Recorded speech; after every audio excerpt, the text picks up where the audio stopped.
Assalamualaikum warahmatullahi wabarakatuh. Alhamdulillahi rabbil alamin. Wabihi nasta'inu ala umurid dunya waddin.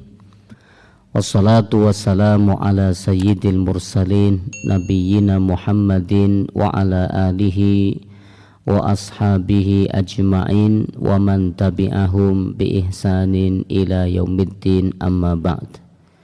Bapak Ibu ingkang kula hormati, segala puji hanya milik Allah, Zat yang telah memberikan anugerah kepada kita berupa kemudahan di dalam urusan dunia dan kemudahan di dalam menjalankan urusan akhirat. Di antaranya pagi hari ini Allah mudahkan kita untuk sama hadir. Kita berharap semoga apa yang nanti kita pelajari akan menjadi ilmu yang bermanfaat.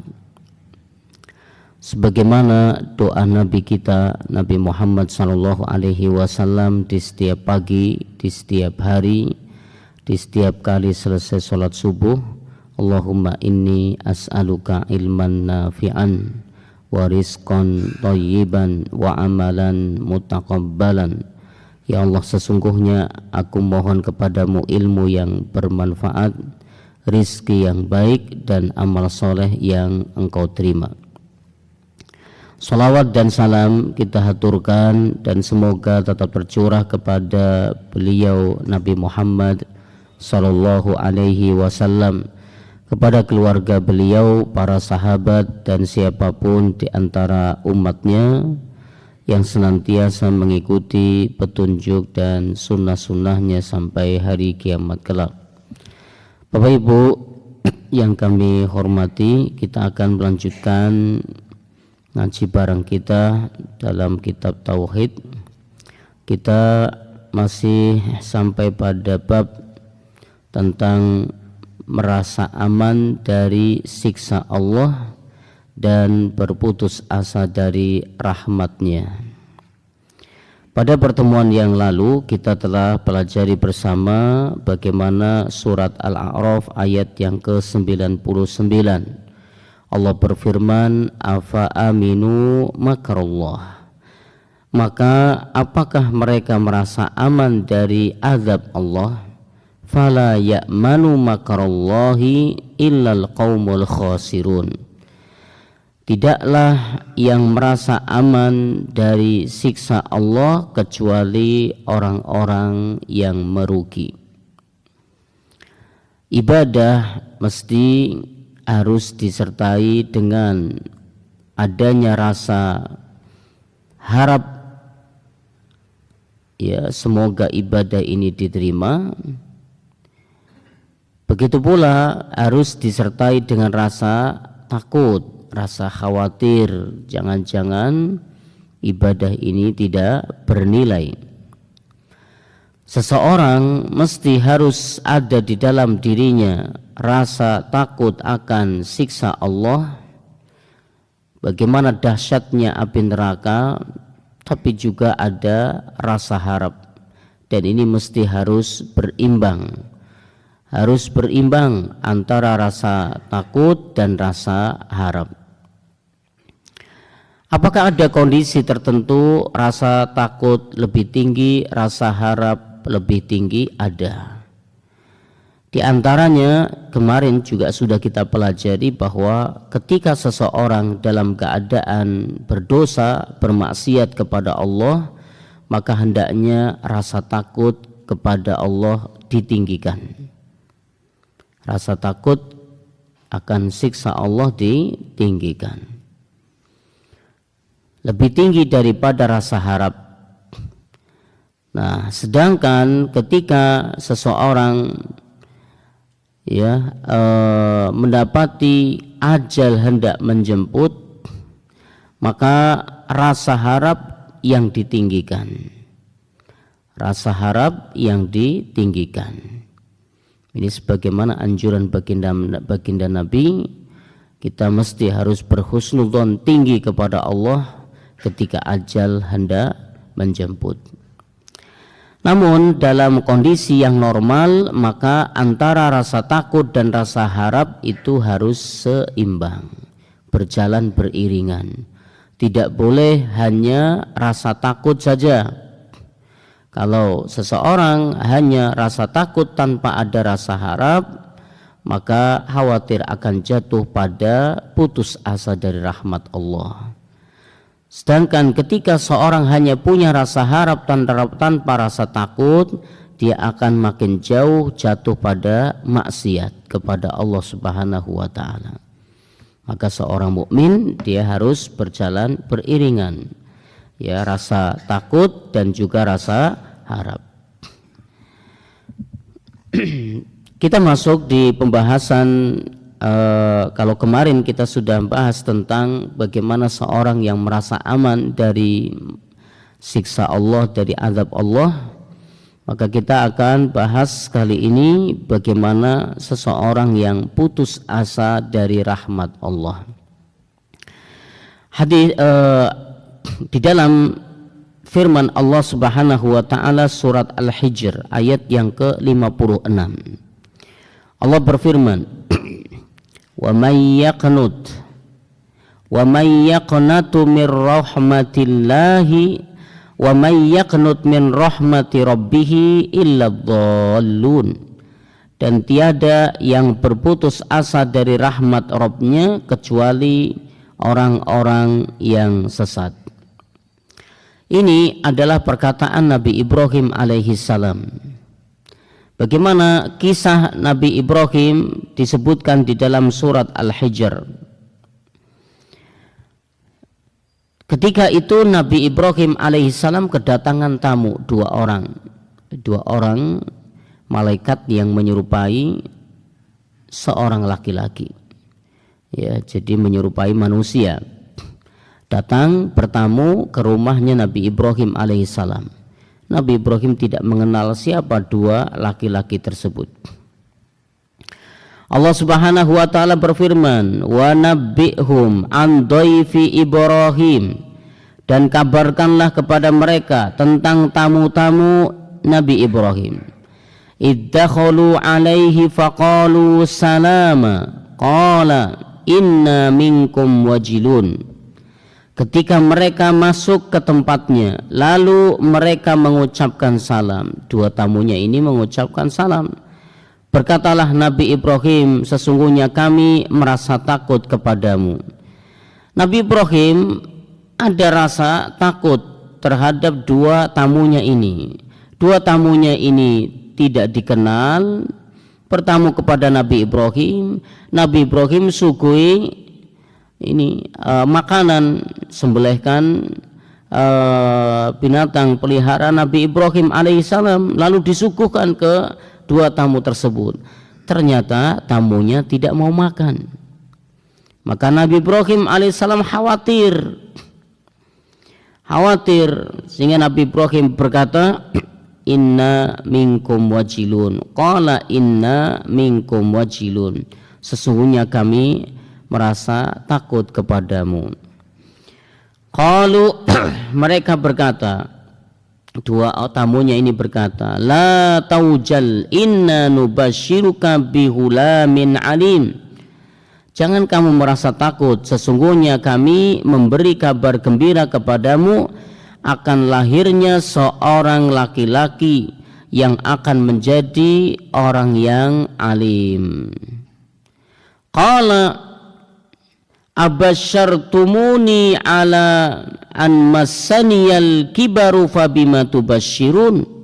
Nabi Ibrahim berkata, apakah kamu memberi kabar gembira kepadaku padahal tentang kelahiran anak laki-laki, padahal usiaku sudah sepuh. Sebagian ulama mengatakan saat itu Nabi Ibrahim menjelang 100 tahun dan istrinya kurang lebih 90-an tahun. Artinya ini usia yang sudah cukup sepuh. Nabi Ibrahim berkata, sementara usiaku telah lanjut. Dalam ayatnya yang lain disebutkan bahkan istrinya itu mandul. Bagaimana nikah sejak umur 20 tahunan kemudian sampai umur 90 tahun belum punya anak. Ya. Ini bisa dibayangkan bagaimana pasrahnya, bahkan di puncak kepasrahan seseorang. Kemudian Nabi Ibrahim berkata, dengan cara bagaimanakah ya terwujudnya berita gembira yang kau kabarkan ini? Jadi yang dikabarkan akan lahir seorang lelaki di sini maksudnya adalah Nabi Ishak. Ya Nabi Ishak, karena Nabi Ishak ini putra dari Sarah, ya istri Nabi Ibrahim alaihi salam. Kemudian qalu ya mereka berkata, basyarnaka bil haqqi fala takum minal qanitin. Mereka menjawab, kami menyampaikan kabar gembira kepadamu itu dengan benar, maka janganlah kamu termasuk orang-orang yang berputus asa. Nah, Nabi Ibrahim alaihissalam berkata, qala wa may yaqnatu mir rahmati rabbih illa dhalun. Tidak ada orang yang berputus asa dari rahmat Rabb-nya kecuali orang-orang yang sesat. Nah, inilah kisah Nabi Ibrahim alaihi salam. Maka dari kisah ini, dari ayat-ayat ini menunjukkan bahwasanya putus asa dari rahmat Allah itu hukumnya haram, terlarang. Gak boleh seorang berputus asa dari rahmat Allah subhanahu wa ta'ala. Ya, sekalipun itu secara logika manusia itu sepertinya mustahil, tapi bagi Allah tidak ada yang mustahil. Maka pasrahkan sepenuhnya urusan kita kepada Allah subhanahu wa ta'ala. Kenapa orang itu bisa berputus asa? Di antara sebabnya adalah rasa takut yang berlebihan. Rasa takut yang berlebihan. Maka para ulama mengatakan barang siapa yang beribadah kepada Allah hanya dengan rasa takut, tidak diiringi dengan rasa harap, maka seperti orang Khawarij. Bagaimana itu orang Khawarij? Dia memutuskan asa diri mereka dan juga asa orang lain, memutuskan rahmat untuk diri mereka dan juga untuk orang lain. Maka orang kondisi seperti ini sangat mudah muncul pada dirinya, mudah untuk mengkafirkan orang.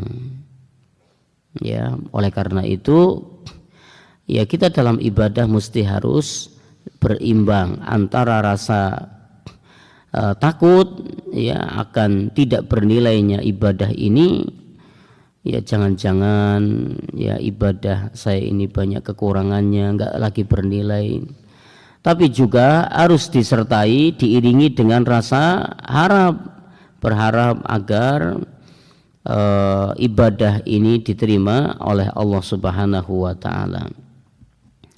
Ini sebab yang pertama. Ya, kenapa seorang itu berputus asa? Pertama, rasa takut yang berlebihan, sedangkan tidak disertai dengan rasa harap. Yang kedua, orang itu terlalu banyak maksiatnya kepada Allah. Orang terlalu banyak maksiat kepada Allah, berzina, minum khamr, berjudi, makan harta milik orang lain, dan masih juga banyak dosa-dosa yang lain yang dia lakukan. Durhaka pada orang tua, membunuh jiwa, sampai pada akhirnya orang saking banyaknya dosa dia merasa bahwa sudah terlalu banyak dosa, seakan-akan tidak lagi ada pintu rahmat dari Allah, pintu taubat, pintu ampunan dari Allah. Dunia ini serasa sangat sempit ya, karena dia telah melakukan maksiat ini maksiat itu, banyak sekali dosa, sehingga serasa ya tidak ada lagi kesempatan untuk bertobat. Maka orang seperti ini ini juga akan mudah muncul rasa putus asa. Yang ketiga, orang jatuh pada putus asa akan rahmat Allah sebabnya karena dihadapkan pada ujian dunia yang serasa sangat berat. Dihadapkan pada ujian dunia yang serasa sangat berat untuk dihadapi, sulit dicari solusi. Nah, pada akhirnya orang dia kondisinya miskin, sakit-sakitan, melamar kerja sana sini nggak diterima, tak kunjung kabar. Dia bekerja ini itu susah, kalaupun ada dapatnya sangat kecil. Akhirnya dia merasa bahwa dunia ini begitu berat dia lalui. Ujian silih berganti, satu belum selesai ditambah yang kedua dan seterusnya. Maka orang yang merasa seperti ini, ujian sangat berat, sulit untuk dihadapi, orang mudah putus asa. Orang mudah putus asa. Dan ini tidak sedikit yang seperti ini, utang menumpuk, bingung gimana caranya nyaur utang ini, sudah berkali-kali ditagih, sementara dirinya cari kerja merasa sangat susah, usaha ini gagal, usaha itu gagal, faliyadzubillah. Nah, maka orang kondisi seperti ini mudah untuk putus asa. Padahal kasih sayang Allah sangat luas. Husnudzonlah kepada Allah, kemudian berusahalah, lalu tambatkan hati dan nasib ini kepada Allah, yakin pasti Allah akan beri. Pasti Allah akan beri. Bersabar dan banyak sholat, ini menjadi penolong. Allah berfirman, wasta'inu bis-sabri was-shalah. Mohon pertolonganlah kalian kepada Allah dengan sabar dan sholat. Ini menunjukkan sabar dan sholat menjadi senjata utama. Menjadi senjata utama, Allah akan menolong kita. Allah akan menolong kita. Kemudian di antara sebab lain kenapa orang itu jatuh pada putus asa, karena melihat kondisi kaum muslimin yang tak kunjung berjaya. Melihat, mendengar berita di media sosial sana sini, kaum muslimin dizolimi, di sana dibantai, di sini diserang, di sini dihabisi, di sini diusir. Seakan-akan kaum muslimin yang ada di belahan dunia ini dizolimi habis-habisan, seakan bantuan tak kunjung datang, banyak korban berjatuhan, banyak yang meninggal dunia, tidak sedikit pula yang cacat seumur hidup. Nah, ini berkelanjutan, bertahun-tahun berjalan seperti ini, seakan-akan tidak ada solusi. Kapan Islam mengalami kejayaan, menuai kejayaan? Akhirnya orang berputus asa. Berputus asa. Padahal tidaklah Allah menjadikan sesuatu, menetapkan sesuatu pada diri seseorang, pada diri kaum muslimin, kecuali ada kebaikan yang Allah kehendaki. Pasti di balik itu ada kebaikan. Tidak mungkin tidak. Pasti di balik itu ada kebaikan. Terlepas bagaimana kondisinya, Allah menghendaki kebaikan untuk semuanya. Maka berhusnudzonlah kepada Allah Subhanahu wa taala. Inilah 4 di antara sebab kenapa orang itu sampai jatuh pada putus asa. Rasa takut yang berlebihan, terlalu banyak maksiat kepada Allah, dihadapkan ujian dunia yang merasa tidak bisa dihadapi, dan melihat kondisi kaum muslimin yang tak kunjung berjaya. Nah, Bapak Ibu sekalian yang dimuliakan oleh Allah Subhanahu wa taala, kita masuk pada dalil berikutnya. Nabi Shallallahu Alaihi Wasallam bersabda, hadis ini dibawakan oleh Abdullah ibn Abbas radhiyallahu anhuma, bahwasanya Rasulullah Shallallahu Alaihi Wasallam, beliau ketika ditanya tentang dosa-dosa besar, beliau menjawab, asyirku billah. Ya, dosa besar itu asyirku billah. Syirik kepada Allah, menyekutukan Allah. Wal yai'asu mir rauhillah, dan putus asa dari rahmat Allah. Dan yang ketiga adalah wal amnu min makrillah, merasa aman dari azab atau siksa Allah. Dalam hadis ini Nabi menyebutkan 3 dosa besar.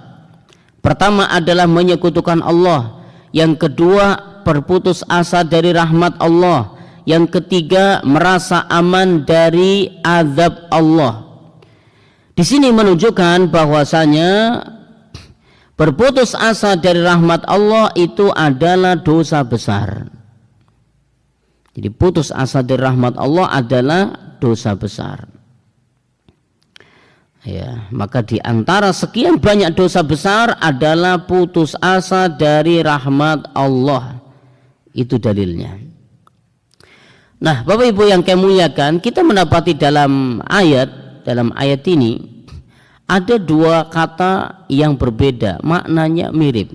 Pertama adalah rahmat, ya, yang kedua adalah rauh. Maka di dalam ayat ini disebutkan wala yai'asu mir rauhillah. Ya kan? Kalimatnya bukan min rahmatillah, tapi min rauhillah.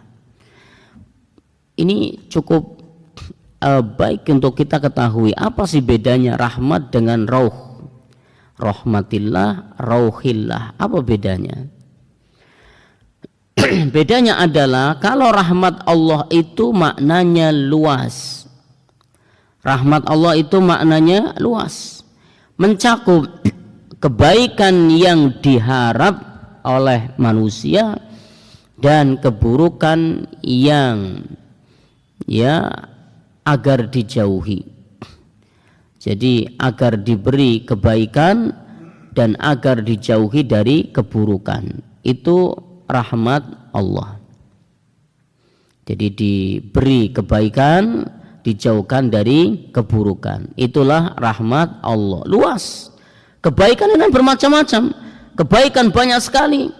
Baik itu kesehatan, kesembuhan dari sakit, luasnya rizki, kenikmatan berkeluarga, nikmat diberi tempat tinggal, kendaraan, ya, rumah yang luas, yang nyaman, ya, begitu juga lingkungan masyarakat dalam bertetangga yang baik.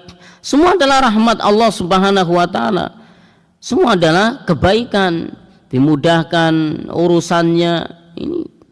Kemudian rizkinya, anak-anak yang mudah untuk dibina, dibimbing, diarahkan. Ini semua adalah kebaikan. Dan banyak sekali kebaikan-kebaikan.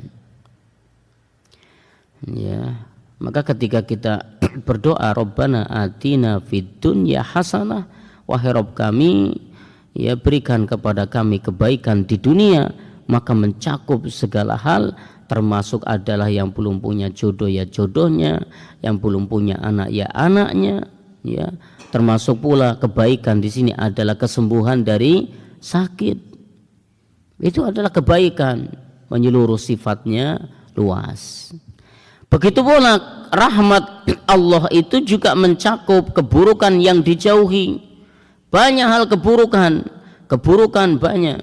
Rasa sakit, ya, hilangnya harta, utang piutang yang menumpuk, ya, atau terjerat utang, atau kemudian keburukan yang datang dari makhluk yang lain, baik itu manusia yang mendoliminya, ya, ataupun kemudian dari binatang, ya, dari segala macam. Banyak sekali jenis keburukan. Maka yang disebut rahmat Allah maknanya adalah luas. Diberi kebaikan, dihindari atau dijauhi dari keburukan. Itu disebut rahmat. Ya, orang mengharap cita-citanya itu terwujud, bagian dari rahmat Allah. Dia berharap agar kesulitan yang dia hadapi itu hilang darinya, problematika yang menimpa dirinya itu hilang. Ini bagian dari rahmat Allah. Nah, lalu bagaimana dengan rauhillah? Apa itu rauhillah? Rauhillah itu lebih spesifik. Lebih spesifik. Contoh, dihilangkan dari bahaya, ya, dihilangkan, diangkatnya kesulitan yang dia hadapi, itu namanya rauh, ya, alias dia berharap agar kesulitan yang dia hadapi itu Allah hilangkan, itu disebut rauh.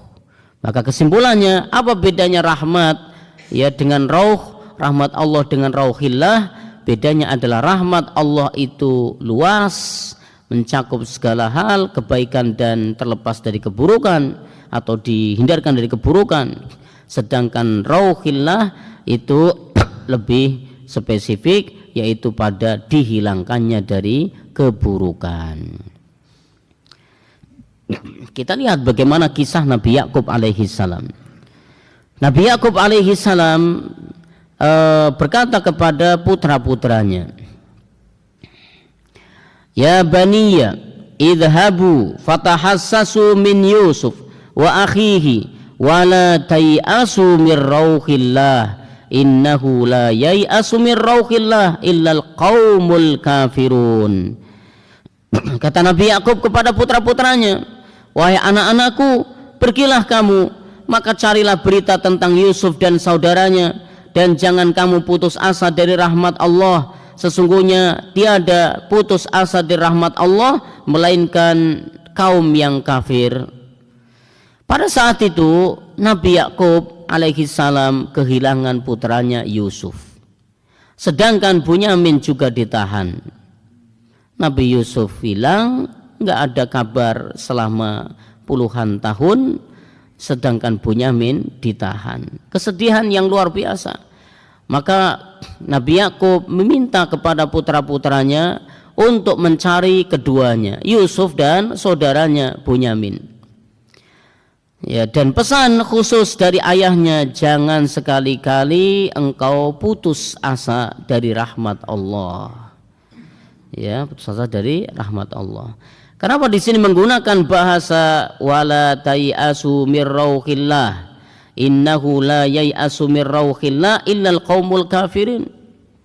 Jangan illal qaumul kafirun, jangan sekali-kali kalian berputus asa dari rahmat Allah. Ya, wala innahu la yai'asu, ya, berarti kan, ya, jangan sesungguhnya tidak ada orang yang berputus asa mir rauhillah. Di sini menggunakan kata rauhillah, apa maksudnya tadi? Terbebas dari kesulitan. Ya, jangan sekali-kali kalian putus asa dari kesulitan yang sedang menimpa, ya, atas pertolongan Allah Subhanahu wa taala sehingga Allah cabut kesulitan tersebut. Jangan sekali-kali kalian berputus asa dari ini. Nah, maka sekali lagi kesimpulannya, rahmat Allah itu luas, sedangkan rauhillah itu lebih spesifik, lebih khusus. Kemudian Abdullah ibn Mas'ud radhiyallahu anhu, dia berkata,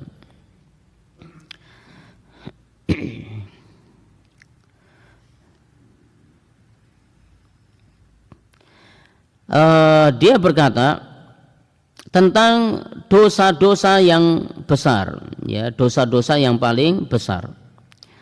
Di antaranya adalah al-isyraku billah, yaitu menyekutukan Allah.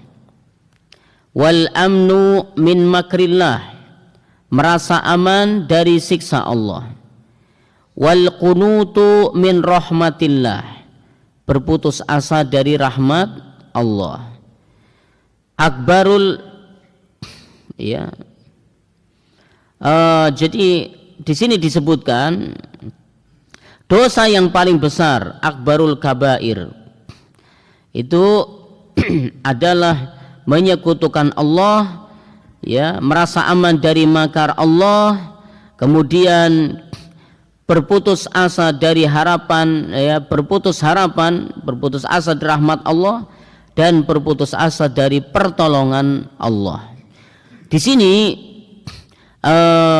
Abdullah ibn Mas'ud menyebutkan dua hal yang berbeda. Berputus asa dari rahmat Allah dan berputus asa dari pertolongan Allah.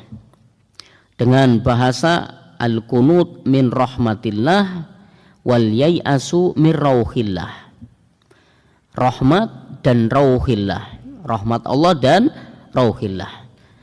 Nah, ketika dua hal ini disebutkan masing-masing keduanya disebutkan, maka menunjukkan masing-masing tersebut artinya berbeda. Sepertilah A disebutkan A dan B, maka A dan B maknanya berbeda. A dan B maknanya berbeda. Dalam Al-Quran terkadang Allah menyebutkan kata miskin atau fakir hanya disebutkan salah satu, maka berarti maknanya keduanya.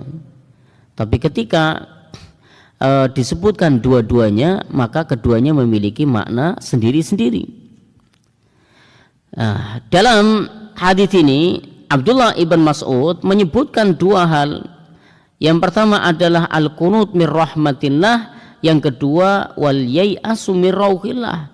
Rahmat dan rauh menunjukkan dua hal ini berbeda arti. Ya, berbeda arti.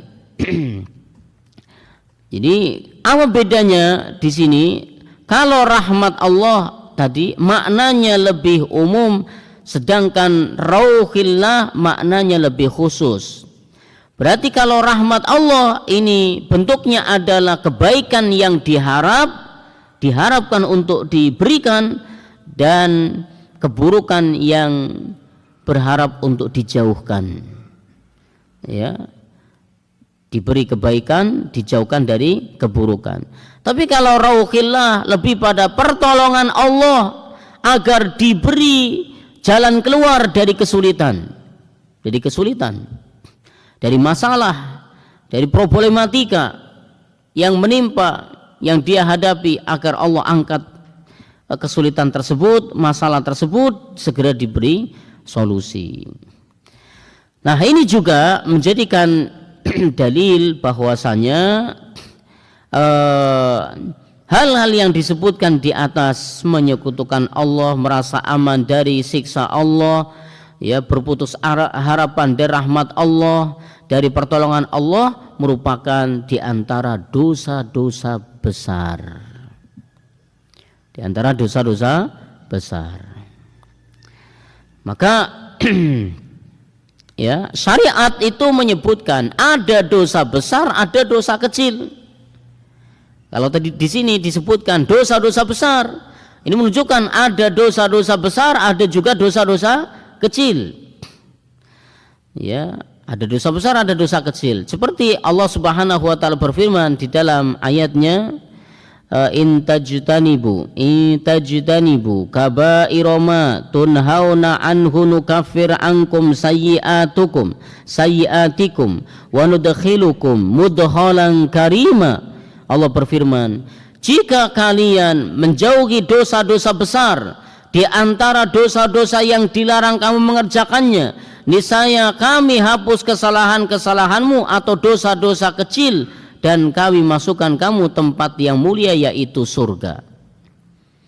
Nah, dari dalil ini menunjukkan bahwasanya ada dosa-dosa, di sekian banyak dosa yang ada, itu ada dosa-dosa yang nilainya besar, ya, yang nilainya besar.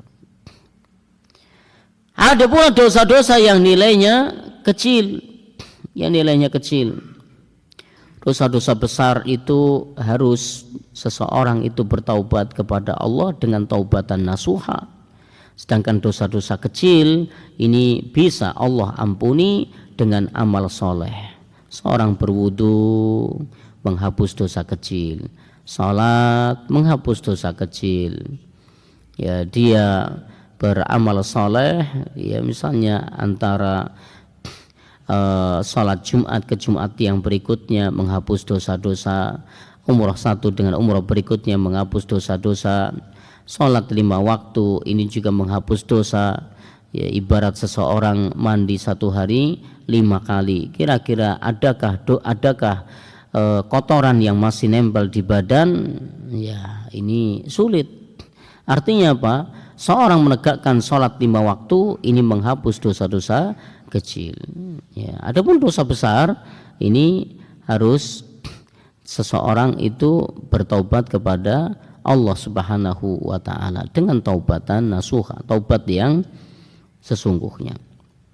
Maka di sini dalam ayat ini Allah membedakan ini dosa besar, ini dosa kecil. Maka Allah berfirman, niscaya kami hapus kesalahan-kesalahan yang nilainya dosa-dosa kecil dan kami masukkan kalian ke tempat yang mulia, yaitu surga.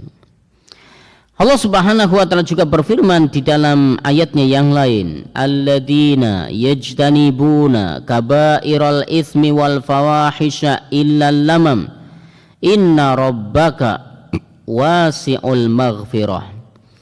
Allah berfirman, alladzina, orang-orang yang yajtanibuna kabairal itsmi wal fawahisha, yang menjauhi dosa-dosa besar dan perbuatan-perbuatan keji, illal lamam. Perhatikan, Allah berfirman illal lamam, selain dari dosa-dosa kecil, selain dari dosa-dosa kecil. Maka maksud di sini illal lamam adalah kesalahan-kesalahan atau dosa-dosa kecil.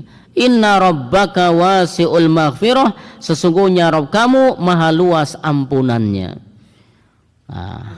Maka dari dalil-dalil di atas ayat ataupun hadis yang disebutkan ini menunjukkan adanya dosa-dosa besar, ada juga dosa-dosa kecil. Yang patut kita ketahui adalah apa itu definisi dosa besar? Apa definisi dosa besar? Ya, kita mengetahui mana dosa besar, mana dosa kecil ini bukan untuk dalam tanda kutip lalu orang itu meremehkan, cuman dosa kecil aja. Cuman dosa kecil aja. Seorang ulama mengatakan ada 3 hal yang tadinya dosa kecil otomatis berubah menjadi besar. Hati-hati. Ada 3 sebab yang menjadikan tadinya dosa kecil berubah otomatis menjadi besar. Di antaranya yang pertama adalah seseorang mengerjakan dosa kecil dengan penuh keremehan, alias dia meremehkan dosa kecil, cuma dosa kecil aja. Hati-hati, kepada siapa dia meremehkan dosa kecil? Allah, Rabbul Alamin, Rabb semesta alam. Seseorang saja ya sama-sama kesalahannya adalah berbohong. Ya, salahnya berbohong. Antara berbohong dengan kawannya dengan berbohong kepada pejabat misalnya berbeda ini. Ya, berbohong kepada orang yang terhormat beda dengan berbohong kepada orang biasa. Ini di masyarakat di Nun Sewu. Lalu bagaimana ketika seseorang berdosa, berbuat salah kepada Rabbul Alamin, dia berdosa kepada Allah, lalu dia meremehkan dosa tersebut karena menganggap dosa kecil aja nggak apa-apa. Maka ini menjadi sebab dosa kecil otomatis akan menjadi besar karena sebab meremehkan dosa kecil tersebut. Yang kedua, dosa kecil akan otomatis menjadi besar manakala yang melakukannya adalah public figure, tokoh.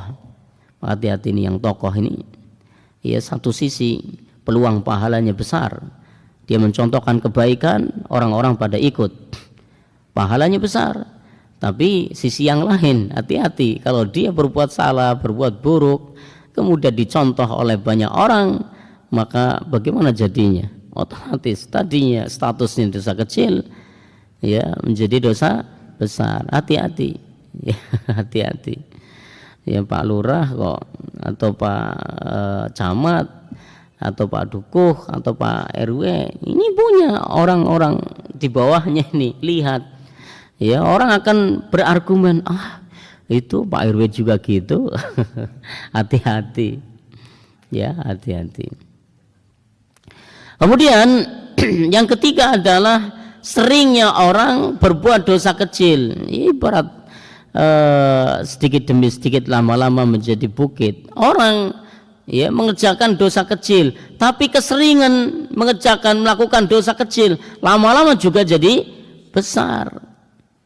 Ya, batu yang bertumpuk sampai menggunung, ya itu berawal dari kerikil-kerikil kecil yang ditumpuk, yang dikumpulkan lambat laun akan menjadi besar juga. Jadi jangan meremehkan dosa kecil. Maka kita mengetahui apa definisinya dosa besar, mana yang dosa kecil. Ini bukan untuk kita meremehkan dosa kecil, tapi supaya kita tahu sehingga kita jauhi. Allah Subhanahu wa taala berfirman tadi, alladzina yajtanibuna kaba'irama alladzina yajtanibuna kaba'iral itsmi wal fawahisha illal lamam inna rabbaka wasi'ul maghfirah. Orang-orang yang menjauhi dosa-dosa besar dan perbuatan keji selain dari dosa-dosa kecil, sesungguhnya Tuhanmu, Rabbmu maha luas ampunannya. Apa definisi dari dosa besar? Disebutkan oleh Imam Ibnu Jarir di dalam tafsirnya dari Ibnu Abbas radhiyallahu anhuma bahwa yang dimaksud dosa besar adalah setiap dosa yang diancam neraka, terkena laknat, dimurkai atau terkena siksa, maka berarti dosa itu dosa besar. Maka kalau kita dapati dalam Al-Quran maupun hadis Nabi SAW adanya ancaman neraka atas dosa, ya perilaku, perbuatan maksiat, ada ancamannya neraka atau dilaknat oleh Allah, dilaknat oleh para malaikat, kaum muslimin seluruhnya. Atau misalnya di situ ada ancaman, ya azab, siksa atau dimurkai. Nah, maka berarti dosa tersebut masuk kategori dosa besar. Sedangkan dosa kecil adalah sebaliknya, yang disebutkan tanpa ada ancaman siksa, laknat, dimurkai, diazab, maka berarti itu dosa-dosa kecil. Nah, diantaranya kalau kita lihat di dalam hadis, ya, dosa besar itu dosa yang ada ancaman azab, siksa, baik itu dunia, ya dunia itu berarti ada hukum kisos, ya hukum had, ya hukum kisos, hukum apakah itu ya kalau dalam ya hukum Islam apakah itu dicambuk atau kemudian potong tangan untuk yang mencuri, ya kadar tertentu, hukum rajam, ya dan lain sebagainya. Pokoknya yang ada hadnya, hukumannya di dunia, lalu kemudian ada ancamannya di neraka atau laknat atau dimurkai, maka itu adalah dosa besar. Zina, ya kemudian khomer, ya lalu ya semisalnya lah. Adapun kalau dosa itu tidak ada ancaman seperti di atas, maka itu dosa kecil. Nah, berarti kalau dilihat dari definisi ini menurut Abdullah ibn Abbas, berarti dosa besar itu tidak dibatasi dengan jumlah tertentu. Ya, dosa besar tidak dibatasi jumlah tertentu. Namun dosa besar itu juga bertingkat-tingkat. Ada tingkatan yang paling parah, yang di bawahnya ada bertingkat-tingkat. Di antara yang menunjukkan hal tersebut, kalau dosa besar itu bertingkat-tingkat, adalah firman Allah Subhanahu wa taala, "Innallaha la yaghfiru ay yushraka bihi wa yaghfiru ma duna dzalika liman yasha."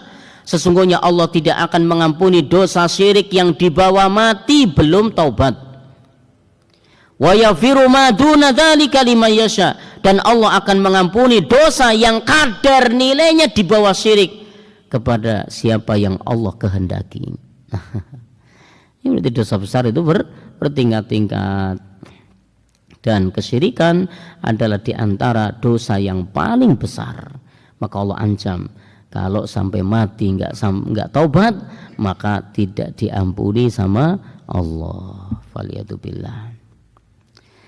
Nah, di antara contoh dosa besar yang Nabi sebutkan ancamannya adalah perbuatan meminta-minta. Dia enggak udzur, dia tidak udzur. Dia tidak udzur. Berarti ya dia enggak udzur. Udzur kan boleh jadi orang itu terbatas kemampuan fisiknya karena cacat. Lalu dari mana dia akan mencari nafkah? Ya, istrinya tidak memiliki kemampuan, sedangkan anak-anaknya butuh nafkah darinya, misalnya. Artinya kefakiran yang banget. Ya, lalu misalnya seorang itu terkena musibah, kebakaran, semua hartanya ludes, nggak ada yang tersisa. Ya, misalnya. Atau kemudian musibah yang lain, gempa bumi, semua hancur, udah nggak ada lagi. Ya, jangankan aset, semua punya hartanya habis ya. Dia boleh minta-minta, tapi dengan syarat juga. Apa syaratnya? Ada 3 tokoh masyarakat yang menyaksikan kalau dia kondisi seperti itu, dan dia boleh minta-minta juga terbatas, hanya untuk kebutuhan sehari-hari saja. Jangan sampai untuk beli ini beli itu. Ya, minta-minta seperti memanfaatkan kondisi. Ini jangan, nggak boleh. Maka orang yang minta-minta diancam oleh Allah Subhanahu wa taala. Kata Nabi SAW dalam hadis riwayat Imam Bukhari dan Imam Muslim, "Ma yazalur rajulu yas'alun nasa hatta ya'tiya yaumal qiyamah laisa fi wajhihi mus'atu lahmin." Seseorang yang selalu minta-minta kepada orang lain, di hari kiamat nanti dia akan menghadap Allah dalam keadaan tidak ada daging, enggak ada daging, enggak ada kulit di wajahnya. Yang lainnya utuh, sedangkan wajahnya tidak berkulit dan tidak berdaging, alias tengkorak.